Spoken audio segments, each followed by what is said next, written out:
Chapter 3. Faith. Visualization of, and belief in attainment of desire. The second step toward riches. Faith is the head chemist of the mind. When faith is blended with the vibration of thought, the subconscious mind instantly picks up the vibration, translates it into its spiritual equivalent, and transmits it to infinite intelligence, as in the case of prayer. The emotions of faith, love, and sex are the most powerful of all the major positive emotions. When the three are blended, they have the effect of coloring the vibration of thought in such a way that it instantly reaches the subconscious mind, where it is changed into its spiritual equivalent, the only form that induces a response from infinite intelligence. Love and faith are psychic, related to the spiritual side of man. Sex is purely biological, and related only to the physical. The mixing, or blending, of these three emotions has the effect of opening a direct line of communication between the finite, thinking mind of man, and infinite intelligence. How to develop faith? There comes, now, a statement which will give a better understanding of the importance the principle of autosuggestion assumes in the transmutation of desire into its physical, or monetary equivalent, namely, faith is a state of mind which may be induced, or created, by affirmation or repeated instructions to the subconscious mind, through the principle of autosuggestion. As an illustration, consider the purpose for which you are, presumably, reading this book. The object is, naturally, to acquire the ability to transmute the intangible thought impulse of desire into its physical counterpart, money. By following the instructions laid down in the chapters on autosuggestion and the subconscious mind, as summarized in the chapter on auto. 52. Suggestion. You may convince the subconscious mind that you believe you will receive that for which you ask, and it will act upon that belief, which your subconscious mind passes back to you in the form of faith, followed by definite plans for procuring that which you desire. The method by which one develops faith, where it does not already exist, is extremely difficult to describe, almost as difficult, in fact, as it would be to describe the color of red to a blind man who has never seen color, and has nothing with which to compare what you describe to him. Faith is a state of mind which you may develop at will, after you have mastered the 13 principles, because it is a state of mind which develops voluntarily, through application and use of these principles. Repetition of affirmation of orders to your subconscious mind. I-5 The only known method of voluntary development of the emotion of faith. Perhaps the meaning may be made clearer through the following explanation as to the way men sometimes become criminals. Stated in the words of a famous criminologist, when men first come into contact with crime, they abhor it. If they remain in contact with crime for a time, they become accustomed to it, and endure it. If they remain in contact with it long enough, they finally embrace it, and become influenced by it. This is the equivalent of saying that any impulse of thought which is repeatedly passed on to the subconscious mind is, finally, accepted and acted upon by the subconscious mind, which proceeds to translate that impulse into its physical equivalent, by the most practical procedure available. In connection with this, consider again the statement, all thoughts which have been emotionalized, given feeling, and mixed with faith, begin immediately to translate themselves into their physical equivalent or counterpart. The emotions, or the feeling portion of thoughts, are the factors which give thoughts vitality, life, and action. The emotions of faith, love, and sex, when mixed with any thought impulse, give it greater action than any of these emotions can do singly. Not only thought impulses which have been mixed with faith, but those which have been mixed with any of the positive emotions, or any of the negative emotions, may reach and influence the subconscious mind. 53.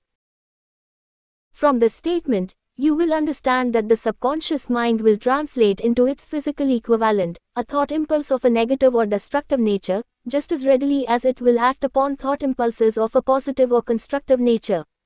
This accounts for the strange phenomenon which so many millions of people experience, referred to as misfortune or bad luck. There are millions of people who believe themselves doomed to poverty and failure, because of some strange force over which they believe they have no control. They are the creators of their own misfortunes, because of this negative belief, which is picked up by the subconscious mind, and translated into its physical equivalent. This is an appropriate place at which to suggest again that you may benefit, by passing on to your subconscious mind, any desire which you wish translated into its physical or monetary equivalent in a state of expectancy or belief that the transmutation will actually take place. Your belief, or faith, is the element which determines the action of your subconscious mind. There is nothing to hinder you from deceiving your subconscious mind when giving it instructions through autosuggestion, as I deceived my son's subconscious mind.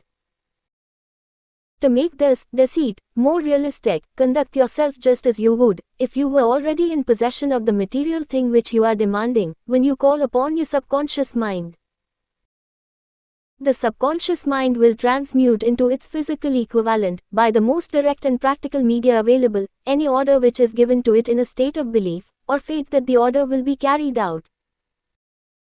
Surely, enough has been stated to give a starting point from which one may, through experiment and practice, acquire the ability to mix faith with any order given to the subconscious mind. Perfection will come through practice.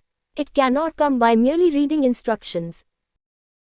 If it be true that one may become a criminal by association with crime, and this is a known fact, it is equally true that one may develop faith by voluntarily suggesting to the subconscious mind that one has faith. The mind comes, finally, to take on the nature of the influences which dominate it. Understand this truth. 54. And you will know why it is essential for you to encourage the positive emotions as dominating forces of your mind, and discourage and eliminate negative emotions.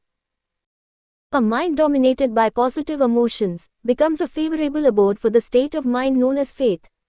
A mind so dominated may, at will, give the subconscious mind instructions, which it will accept and act upon immediately. Faith is a state of mind which may be induced by autosuggestion. All down the ages, the religionists have admonished struggling humanity to have faith in this, that, and the other dogma or creed, but they have failed to tell people how to have faith. They have not stated that faith is a state of mind, and that it may be induced by self-suggestion. In language which any normal human being can understand, we will describe all that is known about the principle through which faith may be developed, where it does not already exist. Have faith in yourself, faith in the infinite. Before we begin, you should be reminded again that faith is the eternal elixir, which gives life, power, and action to the impulse of thought. The foregoing sentence is worth reading a second time, and a third, and a fourth. It is worth reading aloud. Faith is the starting point of all accumulation of riches. Faith is the basis of all miracles and all mysteries which cannot be analyzed by the rules of science. Faith is the only known antidote for failure. Faith is the element, the chemical, which, when mixed with prayer, gives one direct communication with infinite intelligence. Faith is the element which transforms the ordinary vibration of thought, created by the finite mind of man, into the spiritual equivalent. Faith is the only agency through which the cosmic force of infinite intelligence can be harnessed and used by man. Every one of the foregoing statements is capable of proof. The proof is simple and easily demonstrated. It is wrapped up in the principle of autosuggestion. Let us center our attention. 55. Therefore, upon the subject of self-suggestion, and find out what it is, and what it is capable of achieving. It is a well-known fact that one comes, finally, to believe whatever one repeats to oneself, whether the statement be true or false. If a man repeats a lie over and over, he will eventually accept the lie as truth. Moreover, he will believe it to be the truth. Every man is what he is, because of the dominating thoughts which he permits to occupy his mind. Thoughts which a man deliberately places in his own mind, and encourages with sympathy, and with which he mixes any one or more of the emotions, constitute the motivating forces, which direct and control his every movement, act, and deed. Comes, now, a very significant statement of truth. Thoughts which are mixed with any of the feelings of emotions, constitute a magnetic force which attracts, from the vibrations of the ether, other similar, or related thoughts. A thought thus magnetized with emotion may be compared to a seed which, when planted in fertile soil, germinates, grows, and multiplies itself over and over again, until that which was originally one small seed, becomes countless millions of seeds of the same brand.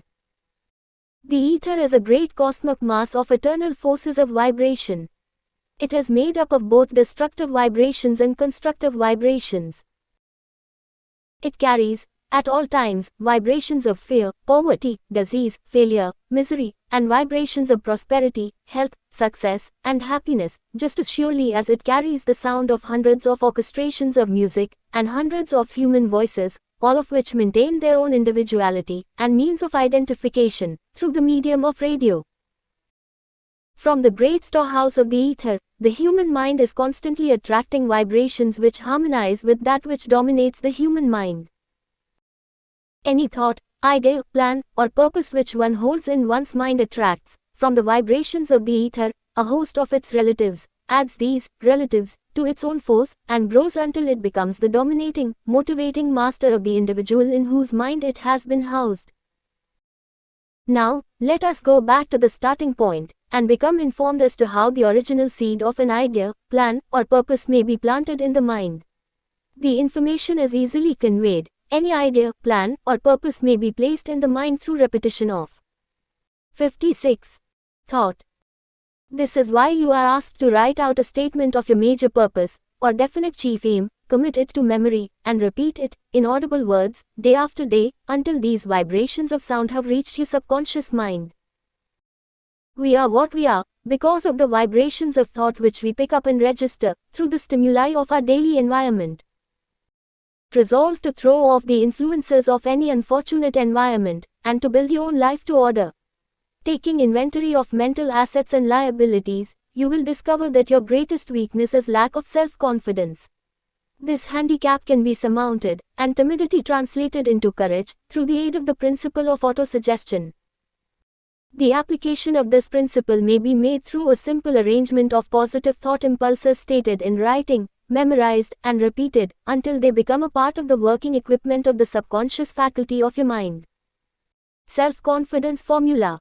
First, I know that I have the ability to achieve the object of my definite purpose in life, therefore, I demand of myself persistent, continuous action toward its attainment, and I here and now promise to render such action.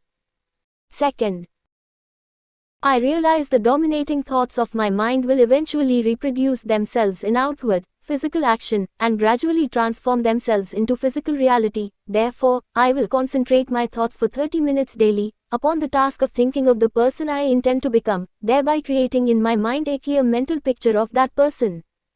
Third, I know through the principle of autosuggestion, any desire that I persistently hold in my mind will eventually seek expression through some practical means of attaining the object back of it. Therefore, I will devote 10 minutes daily to demanding of myself the development of. Fourth, I have clearly written down a description of my 57. Definite chief aim in life, and I will never stop trying, until I shall have developed sufficient self-confidence for its attainment. Fifth, I fully realize that no wealth or position can long endure, unless built upon truth and justice. Therefore, I will engage in no transaction which does not benefit all whom it affects. I will succeed by attracting to myself the forces I wish to use, and the cooperation of other people. I will induce others to serve me, because of my willingness to serve others. I will eliminate hatred, envy, jealousy, selfishness, and cynicism, by developing love for all humanity, because I know that a negative attitude toward others can never bring me success.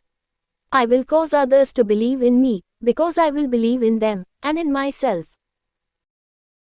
I will sign my name to this formula, commit it to memory, and repeat it aloud once a day, with full faith that it will gradually influence my thoughts and actions so that I will become a self-reliant and successful person. Back of this formula is a law of nature which no man has yet been able to explain. It has baffled the scientists of all ages. The psychologists have named this law autosuggestion and let it go at that. The name by which one calls this law is of little importance. The important fact about it is, it works for the glory and success of mankind, if it is used constructively.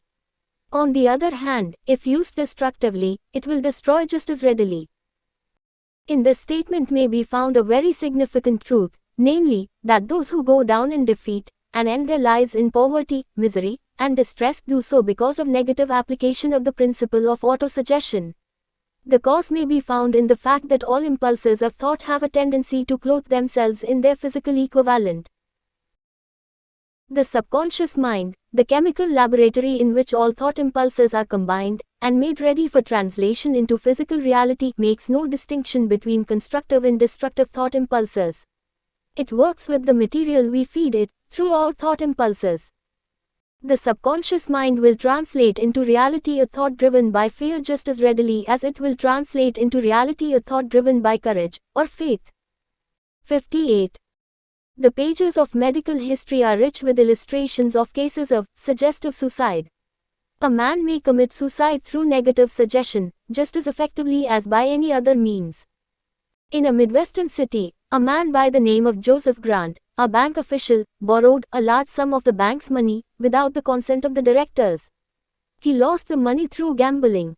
One afternoon, the bank examiner came and began to check the accounts. Grant left the bank, took a room in a local hotel, and when they found him, 3 days later, he was lying in bed, wailing and moaning, repeating over and over these words, "My God, this will kill me. I cannot stand the disgrace." In a short time he was dead. The doctors pronounced the case one of mental suicide.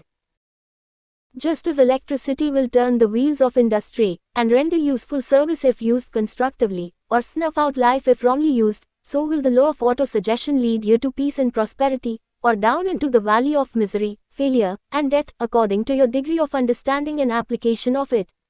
If you fill your mind with fear, doubt and unbelief in your ability to connect with and use the forces of infinite intelligence, the law of autosuggestion will take the spirit of unbelief and use it as a pattern by which your subconscious mind will translate it into its physical equivalent. This statement is as true as the statement that 2 and 2 are 4. Like the wind which carries one ship east and another west, the law of autosuggestion will lift you up or pull you down, according to the way you set your sails of thought. The law of autosuggestion, through which any person may rise to altitudes of achievement which stagger the imagination, is well described in the following verse. If you think you are beaten, you are. If you think you dare not, you don't. If you like to win, but you think you can't, it is almost certain you won't. If you think you'll lose, you're lost, for out of the world we find, success begins with a fellow's will. It's all in the state of mind. 59. If you think you are outclassed, you are. You've got to think high to rise, you've got to be sure of yourself before you can ever win a prize. Life's battles don't always go to the stronger or faster man, but soon or late the man who wins is the man who thinks he can. Observe the words which have been emphasized, and you will catch the deep meaning which the poet had in mind. Somewhere in your makeup, perhaps in the cells of your brain, there lies sleeping the seed of achievement which, if aroused and put into action, would carry you to heights such as you may never have hoped to attain. Just as a master musician may cause the most beautiful strains of music to pour forth from the strings of a violin, so may you arouse the genius which lies asleep in your brain, and cause it to drive you upward to whatever goal you may wish to achieve. Abraham Lincoln was a failure at everything he tried, until he was well past the age of 40. He was a Mr. Nobody from nowhere, until a great experience came into his life, aroused the sleeping genius within his heart and brain, and gave the world one of its really great men. That experience was mixed with the emotions of sorrow and love. It came to him through Annie Rutledge, the only woman whom he ever truly loved. It is a known fact that the emotion of love is closely akin to the state of mind known as faith, and this for the reason that love comes very near to translating one's thought impulses into their spiritual equivalent. During his work of research, the author discovered, from the analysis of the life, work and achievements of hundreds of men of outstanding accomplishment, that there was the influence of a woman's love back of nearly every one of them. The emotion of love, in the human heart and brain, creates a favorable field of magnetic attraction, which causes an influx of the higher and finer vibrations which are afloat in the ether. If you wish evidence of the power of faith, study the achievements of men and women who have employed it. At the head 60 of the list comes the Nazarene. Christianity is the greatest single force which influences the minds of men. The basis of Christianity is faith, no matter how many people may have perverted or misinterpreted the meaning of this great force, and no matter how many dogmas and creeds have been created in its name, which do not reflect its tenets. The sum and substance of the teachings and the achievements of Christ, which may have been interpreted as miracles, were nothing more nor less than faith. If there are any such phenomena as miracles, they are produced only through the state of mind known as faith. Some teachers of religion, and many who call themselves Christians, neither understand nor practice faith. Let us consider the power of faith, as it is now being demonstrated by a man who is well known to all of civilization, Mahatma Gandhi of India. In this man the world has one of the most astounding examples known to civilization of the possibilities of faith. Gandhi wields more potential power than any man living at this time, and this, despite the fact that he has none of the orthodox tools of power, such as money, battleships, soldiers, and materials of warfare. Gandhi has no money, he has no home, he does not own a suit of clothes, but he does have power. How does he come by that power? He created it out of his understanding of the principle of faith, and through his ability to transplant that faith into the minds of 200 million people.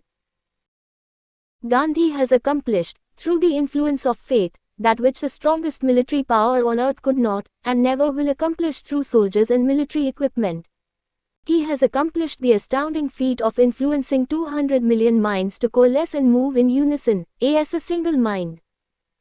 What other force on earth, except faith, could do as much?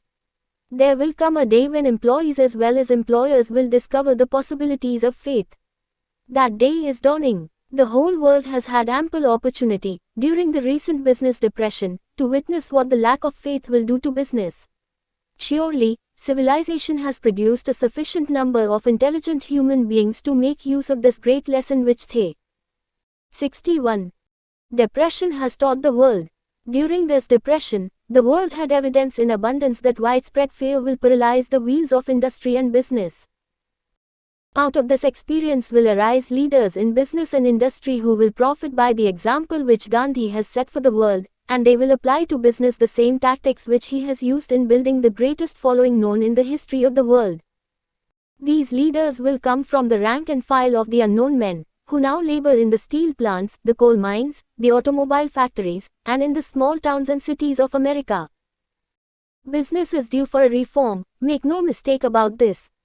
The methods of the past, based upon economic combinations of force and fear, will be supplanted by the better principles of faith and cooperation. Men who labor will receive more than daily wages, they will receive dividends from the business, the same as those who supply the capital for business, but first they must give more to their employers and stop this bickering and bargaining by force, at the expense of the public. They must earn the right to dividends. Moreover, and this is the most important thing of all, they will be led by leaders who will understand and apply the principles employed by Mahatma Gandhi. Only in this way may leaders get from their followers the spirit of full cooperation which constitutes power in its highest and most enduring form. This stupendous machine age in which we live, and from which we are just emerging, has taken the soul out of men. Its leaders have driven men as though they were pieces of cold machinery. They were forced to do so by the employees who have bargained, at the expense of all concerned, to get and not to give. The watchword of the future will be human happiness and contentment, and when this state of mind shall have been attained, the production will take care of itself, more effectively than anything that has ever been accomplished where men did not, and could not mix faith and individual interest with their labor. Because of the need for faith and cooperation in operating business and industry, it will be both interesting and profitable to analyze an event which provides an excellent understanding of the method by which industrialists and businessmen accumulate great fortunes, by giving before they try to get. 62. The event chosen for this illustration dates back to 1900, when the United States Steel Corporation was being formed. As you read the story, keep in mind these fundamental facts and you will understand how ideas have been converted into huge fortunes. First, the huge United States Steel Corporation was born in the mind of Charles M. Schwab, in the form of an idea he created through his imagination. Second, he mixed faith with his idea. Third, he formulated a plan for the transformation of his idea into physical and financial reality. Fourth, he put his plan into action with his famous speech at the University Club. Fifth, he applied and followed through on his plan with persistence, and backed it with firm decision until it had been fully carried out. Sixth, he prepared the way for success by a burning desire for success. If you are one of those who have often wondered how great fortunes are accumulated, the story of the creation of the United States Steel Corporation will be enlightening. If you have any doubt that men can think and grow rich, the story should dispel that doubt, because you can plainly see in the story of the United States Steel, the application of a major portion of the 13 principles described in this book. This astounding description of the power of an idea was dramatically told by John Lowell, in the New York World Telegram, with whose courtesy it is here reprinted. A pretty after-dinner speech for $1 billion. 1. On the evening of December 12, 1900, some 80 of the nation's financial nobility gathered in the banquet hall of the University Club on Fifth Avenue to do honor to a young man from out of the West. Not half a dozen of the guests realized they were to witness the most significant episode in American industrial history. J. Edward Simmons and Charles Stuart Smith, their hearts full of gratitude for the lavish hospitality bestowed on them by Charles M. Schwab during a recent visit to Pittsburgh, had arranged the dinner to introduce the 38-year-old steel man to Eastern banking society. But they didn't expect him to stampede the convention. They warned him, in fact, that the bosoms within New York stuffed shirts would not be responsive to oratory, and that, if he didn't want to bother Stillmans and Harrimans and 63 Vanderbilts, he had better limit himself to 15 or 20 minutes of polite vaporings and let it go at that. Even John Pierpont Morgan, sitting on the right hand of Schwab as became his imperial dignity, intended to grace the banquet table with his presence only briefly. And so far as the press and public were concerned, the whole affair was of so little moment that no mention of it found its way into print the next day. So the two hosts and their distinguished guests ate their way through the usual 7 or 8 courses. There was little conversation, and what there was of it was restrained. Few of the bankers and brokers had met Schwab, whose career had flowered along the banks of the Monongahela, and none knew him well. But before the evening was over, they, and with them Money Master Morgan, were to be swept off their feet, and $1 billion baby, the United States Steel Corporation, was to be conceived. It is perhaps unfortunate, for the sake of history, that no record of Charlie Schwab's speech at the dinner ever was made. He repeated some parts of it at a later date during a similar meeting of Chicago bankers. And still later, when the government brought suit to dissolve the Steel Trust, he gave his own version, from the witness stand, of the remarks that stimulated Morgan into a frenzy of financial activity. It is probable, however, that it was a homely speech, somewhat ungrammatical, for the niceties of language never bothered Schwab, full of epigram and threaded with wit. But aside from that, it had a galvanic force and effect upon the $5 billion of estimated capital that was represented by the diners. After it was over and the gathering was still under its spell, although Schwab had talked for 90 minutes, Morgan led the orator to a recessed window where, dangling their legs from the high, uncomfortable seat, they talked for an hour more. The magic of the Schwab personality had been turned on, full force, but what was more important and lasting was the full-fledged, clear-cut program he laid down for the aggrandizement of steel. Many other men had tried to interest Morgan in slapping together a steel trust after the pattern of the biscuit, wire and hoop, sugar, rubber, whiskey, oil or chewing gum combinations. John W. Gates, the gambler, had urged it, but Morgan distrusted him. The Moore boys, Bill and Jim, Chicago stock jobbers who had glued together a match trust and a cracker corporation, had urged it and 64. Failed. Albert H. Gary, the sanctimonious country lawyer, wanted to foster it, but he wasn't big enough to be impressive. Until Schwab's eloquence took J. P. Morgan to the heights from which he could visualize the solid results of the most daring financial undertaking ever conceived, the project was regarded as a delirious dream of easy money crackpots. The financial magnetism that began, a generation ago, to attract thousands of small and sometimes inefficiently managed companies into large and competition-crushing combinations, had become operative in the steel world through the devices of that jovial business pirate, John W. Gates. Gates already had formed the American Steel and Wire Company out of a chain of small concerns, and together with Morgan had created the Federal Steel Company. The National Tube and American Bridge Companies were two more Morgan concerns, and the Moore brothers had forsaken the match and cookie business to form the American Group Tin Plate, Steel Hoop, Sheet Steel, and the National Steel Company. But by the side of Andrew Carnegie's gigantic vertical trust, a trust owned and operated by 53 partners, those other combinations were picayune. They might combine to their heart's content, but the whole lot of them couldn't make a dent in the Carnegie organization, and Morgan knew it. The eccentric old Scot knew it, too. From the magnificent heights of Skibo Castle he had viewed, first with amusement and then with resentment, the attempts of Morgan's smaller companies to cut into his business. When the attempts became too bold, Carnegie's temper was translated into anger and retaliation. He decided to duplicate every mill owned by his rivals. Hitherto, he hadn't been interested in wire, pipe, hoops, or sheet. Instead, he was content to sell such companies the raw steel and let them work it into whatever shape they wanted. Now, with Schwab as his chief and able lieutenant, he planned to drive his enemies to the wall. So it was that in the speech of Charles M. Schwab, Morgan saw the answer to his problem of combination. A trust without Carnegie, giant of them all, would be no trust at all, a plum pudding, as one writer said, without the plums. Schwab's speech on the night of December 12, 1900, undoubtedly carried the inference, though not the pledge, that the vast Carnegie enterprise could be brought under the Morgan tent. He talked of the world future for steel, of reorganization for 65.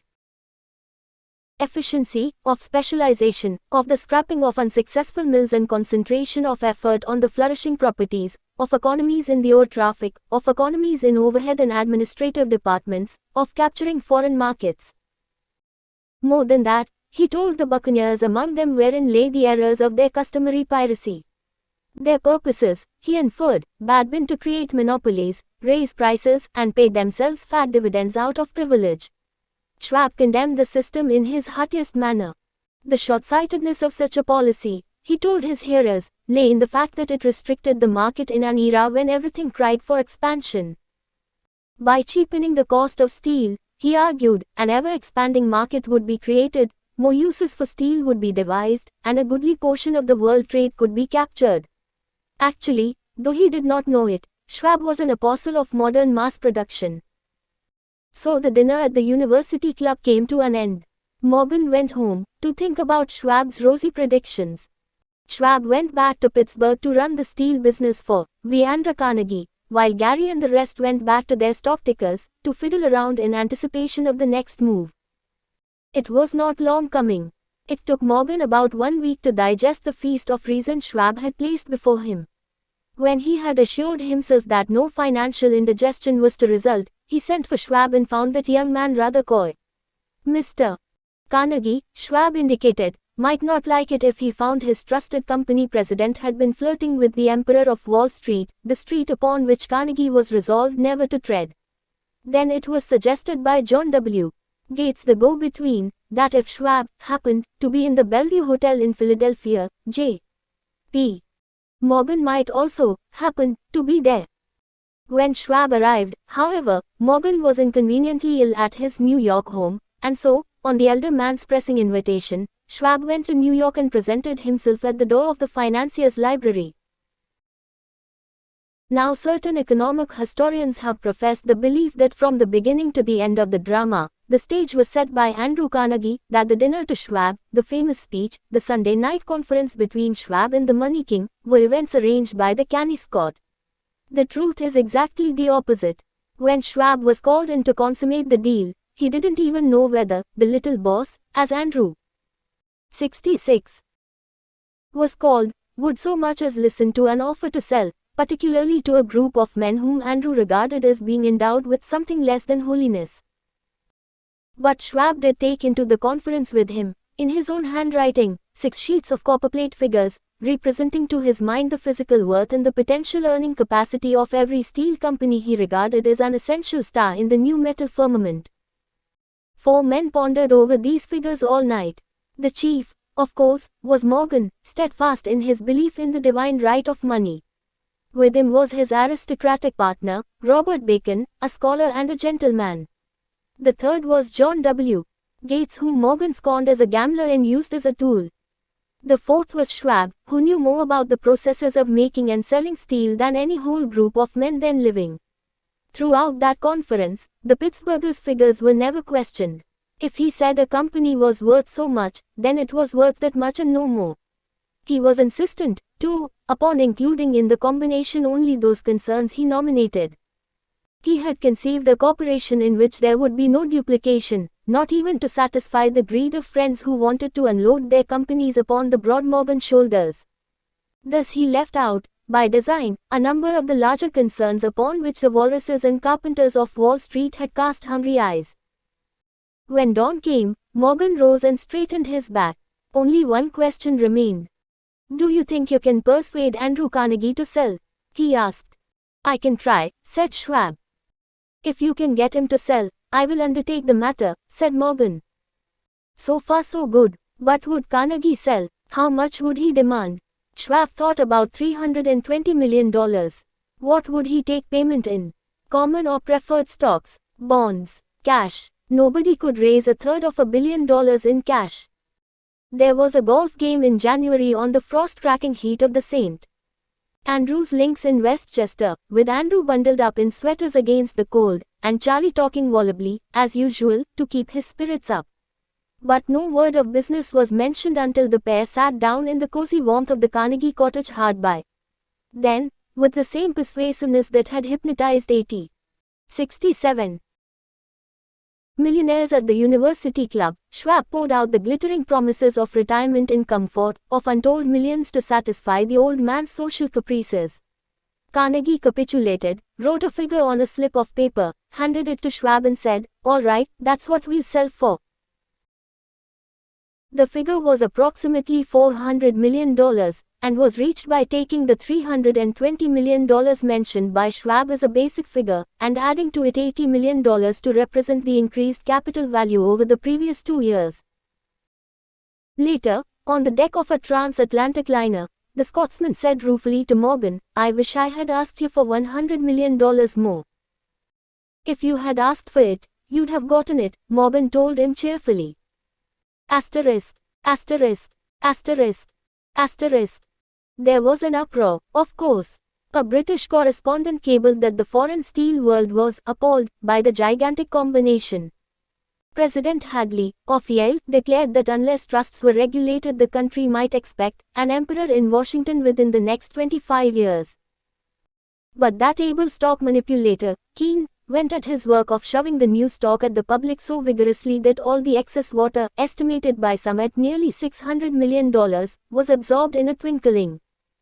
So Carnegie had his millions, and the Morgan Syndicate had $62 million for all its trouble, and all the boys, from Gates to Gary, had their millions. Asterisk, asterisk, asterisk, asterisk. The 38-year-old Schwab had his reward. He was made president of the new corporation and remained in control until 1930. The dramatic story of big business, which you have just finished, was included in this book, because it is a perfect illustration of the method by which desire can be transmuted into its physical equivalent. I imagine some readers will question the statement that a mere, intangible desire can be converted into its physical equivalent. Doubtless some will say, you cannot convert nothing into something. The answer is in the story of United States. 68. Steel. That giant organization was created in the mind of one man. The plan by which the organization was provided with the steel mills that gave it financial stability was created in the mind of the same man. His faith, his desire, his imagination, his persistence were the real ingredients that went into United States Steel. The steel mills and mechanical equipment acquired by the corporation, after it had been brought into legal existence, were incidental, but careful analysis will disclose the fact that the appraised value of the properties acquired by the corporation increased in value by an estimated $600 million, by the mere transaction which consolidated them under one management. In other words, Charles M. Schwab's idea, plus the faith with which he conveyed it to the minds of J. P. Morgan and the others, was marketed for a profit of approximately $600 million. Not an insignificant sum for a single idea.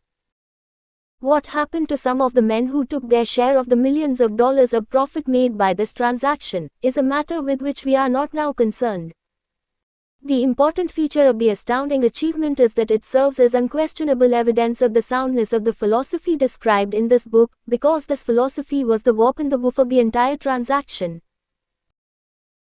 Moreover, the practicability of the philosophy has been established by the fact that the United States Steel Corporation prospered and became one of the richest and most powerful corporations in America, employing thousands of people, developing new uses for steel, and opening new markets, thus proving that the $600 million in profit which the Schwab idea produced was earned. Riches begin in the form of thought. The amount is limited only by the person in whose mind the thought is put into motion. Faith removes limitations. Remember this when you are ready to bargain with life for whatever it is that you ask as your price for having passed this way. Remember, also, that the man who created the United States Steel Corporation was practically unknown at the time. He was merely Andrew Carnegie's man Friday until he gave birth to his famous idea. After that he quickly rose to a position of power, fame, and riches. 69. There are no limitations to the mind except those we acknowledge. Both poverty and riches are the offspring of thought. 70.